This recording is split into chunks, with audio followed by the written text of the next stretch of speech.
É isso, minha gente, 12 horas e 15 minutinhos, aí a nossa vinheta caiu justamente para anunciar a nossa entrevista, porque nós vamos dar continuidade a este assunto que está tomando conta aqui de Parauapebas e que nós acreditamos que não podemos deixar assim, né, sem repercussão, porque há necessidade de medidas serem adotadas a respeito dos 2 bebês que morreram nos últimos dias no Hospital Geral de Parauapebas. Portanto, a gente vai continuar debatendo este assunto no nosso Fala Cidade. A nossa convidada já está posicionada, é a doutora Luciana, que vai exatamente continuar falando Letícia, que vai continuar falando sobre esse tema. Primeiramente, doutora, seja muito bem-vinda novamente aqui no nosso Fala Cidade. É sempre bom contar com profissionais que realmente entendam do que a gente está falando neste momento. Mas, tocando já neste assunto, o que de fato, né, a senhora já tem entendimento do que está acontecendo, o que de fato a senhora tem de informações também sobre outros casos, né? Certo. O que eu sei, na verdade, muito bom dia a todos, muito obrigada pelo convite mais uma vez para estar aqui. O que eu sei, na verdade, é o que a maioria da população já sabe, né, com relação a esse caso. 2 bebês faleceram, um na sexta-feira, outro no sábado. Ainda estão investigando a causa da morte, coisas do tipo. Mas o problema maior nisso tudo é que uma família acabou enterrando o bebê de outra, né? E acabou que uma das famílias ficou sem o filho, sem saber onde estava essa criança. É uma questão pode ser de violência obstétrica, algo deve ter acontecido que deve ser investigado, né? E as autoridades do Hospital Municipal devem dar uma resposta o quanto antes para a população. Agora, doutora Letícia, em casos como esses, né, que, segundo o que nós recebemos no jornalismo da TV Correio, de tantas supostas negligências, por exemplo, o que um pai ou uma pessoa que se sentiu atingida por qualquer situação que não esteja dentro do bom atendimento pode fazer quando acontece esse tipo de coisa? Certo. Nesse momento é muito importante a gente falar sobre a existência de violência obstétrica, tá? É uma violência contra a mulher que é causada do âmbito da saúde, pode ser praticada por qualquer profissional da saúde, seja enfermeiro, fisioterapeuta ou médico. Caso você verifique que sofreu algum tipo de violência, você pode procurar, se tiver sido pelo seu médico, o CRM, né, além da delegacia, além de registrar uma ocorrência na delegacia, procurar o CRM para fazer uma reclamação formal, procurar a OAB, as comissões temáticas da OAB para tratar sobre o assunto e receber um acompanhamento jurídico, além de também a defensoria, caso não tenha condições de contratar um advogado particular, né? A violência obstétrica, são inúmeras as possibilidades e é importante que você, mulher, saiba disso, porque você pode ter sido vítima e você deve estar atenta, na verdade, caso esteja grávida e o seu parto já esteja previsto, né? Indução do parto, por exemplo, antes do tempo previsto, do necessário, é uma violência obstétrica.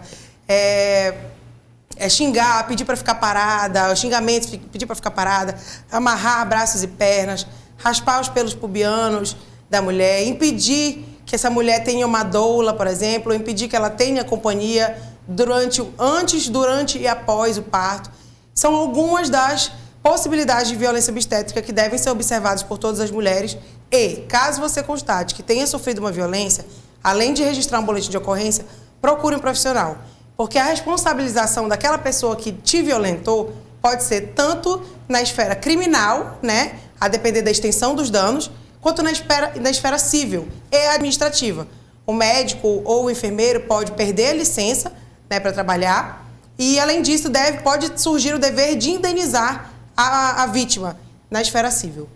Então, são várias situações, né, que a mulher, especialmente, deve ficar muito atenta a esses tipos de casos, né, doutora? Mais precisamente ainda nesse contexto do caso que nós estamos mostrando aqui esses últimos dias, por exemplo, muito ainda se discute o que a gente já sabe que a mulher tem esse direito ao acompanhamento, né? Mas algumas unidades ainda infligem essa questão. Existe uma lei que prevê isso, tá? Prevê o direito da gestante em ser acompanhada. Caso a gestante seja impedida, ela pode procurar o Ministério Público, pode procurar um advogado, acionar... no momento, às vezes, a pressa é tão grande, né? Aquele momento ali da gestação, de ter o filho, o parto, a pressa é muito grande, acaba que a gente não consegue brigar nós mulheres, no momento do parto, não vamos conseguir brigar pelo nosso direito, né? Por isso é importante sempre orientar o nosso acompanhante de que é direito dele nos assistir, dele ou dela, né? Pode ser o marido, pode ser a mãe, é direito nosso, das mulheres gestantes, terem um acompanhante. Caso seja impedida, né? Caso esse direito não seja observado, você pode procurar a delegacia, inclusive para fazer com que esse direito seja garantido, o Ministério Público ou um advogado. É isso, doutora, muito obrigado aí pelas suas informações. Se a senhora quiser fazer uma última orientação a essas mães, inclusive, né, a gente tem várias mães que assistem a gente, outras que estão grávidas com medo justamente dessa situação, né, porque atinge uma pessoa e a mãe lá que está grávida sente esse medo. Sim. A nossa cidade está cheia de médicos excelentes, mas também existem pessoas que trabalham, né, sem ser de forma cuidadosa, né, de forma descuidada. E nós, mulheres, não podemos estar sendo descuidadas no momento do parto, que é um momento tão importante.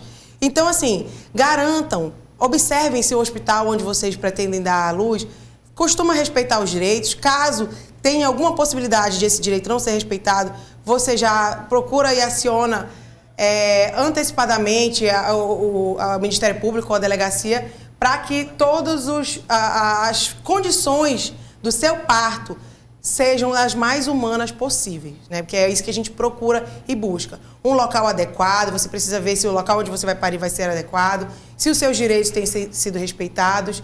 Enfim, tomem bastante cuidado e tenham atenção quanto a isso. E se vocês sentirem que de qualquer modo vocês foram violadas no momento do parto, não deixem de buscar ajuda. Doutora Letícia, muito obrigado pelos seus esclarecimentos e por essa disposição, por estar sempre aqui no nosso Fala Cidade, tá bom? Imagina, contem comigo sempre. É isso, e nós seguimos abordando esse tema porque tem comentários das pessoas que estão assistindo o nosso programa e a gente só tem que agradecer por essa interação. Por exemplo, tem um caso aqui que está sendo relatado e nós vamos ler. Oi, bom dia, meu nome é Josiane. Uns 2 meses atrás foi parto induzido, já estava passando o tempo, já tinha 11 centímetros e a criança já estava saindo. Se não fosse a minha avó estar ao meu lado, meu bebê tinha morrido sufocado. Ela teve que discutir com as enfermeiras para poder fazer meu parto. Atendimento dessas enfermeiras são péssimos. Se fosse por elas, o meu bebê poderia ter morrido e eu também já estava passando mal. Então, o que aconteceu com essas mulheres? Elas têm que ser punidas para não poder acontecer mais com outras mulheres precisando de um governo melhor para melhorar a nossa cidade. É o comentário da Gessiane, perdão. Então, a gente agradece e a gente percebe quantos relatos chegam diante dessa temática, né?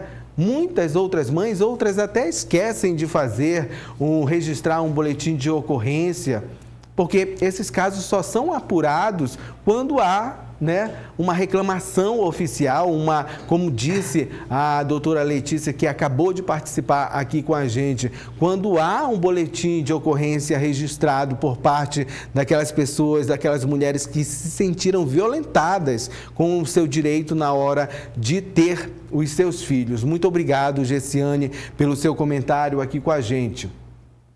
Bom dia, eu me chamo Edileuza, moro no bairro Nova Vida e eu estou completamente revoltada com esse hospital. Há 2 meses atrás eu perdi minha neta por negligência e falta de responsabilidade, tanto do hospital como da equipe, né, da UCI. O que é isso aqui, minha gente? A UCI? Eu vou atrás dos meus direitos que eu tenho pela minha neta. E é exatamente isso, Edileuza. É exatamente isso. Se tiver que abarrotar o judiciário por reclamação contra o Hospital Geral de Parauapebas, tem que fazer isso. Tem que fazer isso, porque senão não vai ter um fim. Não vai ter um fim. E nós vamos continuar repercutindo esses casos, todos. E a gente percebe que não são um, dois, são vários que já estão sendo relatados aqui no nosso programa. Nós, da classe baixa, sempre utilizamos hospitais públicos, mas dessa forma que está acontecendo no HGP é terrível, principalmente para as mães de primeira viagem, que provavelmente vão querer procurar outro hospital ou outro município. Vamos fiscalizar mais os hospitais, poderes legislativo, diz o Guilherme. É exatamente, Guilherme, né? Essa situação aí está saindo do controle. Está saindo do controle. Não é que nunca existiu a denúncia, não. Vem acontecendo denúncias direto, né? Direto. Só que essas ganham mais visibilidade porque os parentes, os familiares têm a coragem de relatar isso, né? Vocês viram aí, ou vão ver, inclusive, os parentes falando, reclamando sobre essa situação. E é exatamente isso que tem que mostrar, meu povo. Ah, não vai trazer a vida mais do meu filho, mas para que não aconteça com as outras pessoas também. Olá, sobre o caso do sumiço da criança, é necessário investigar toda essa quadrilha do hospital para levantar quantos assassinatos já aconteceram, né? Muito obrigado pela participação aí do seu comentário também. E, é claro, você pode seguir participando do nosso Fala Cidade. Nós só temos que agradecer a sua participação aqui junto com a gente. Essa interatividade vai trazendo uma realidade muito forte e triste para a nossa população.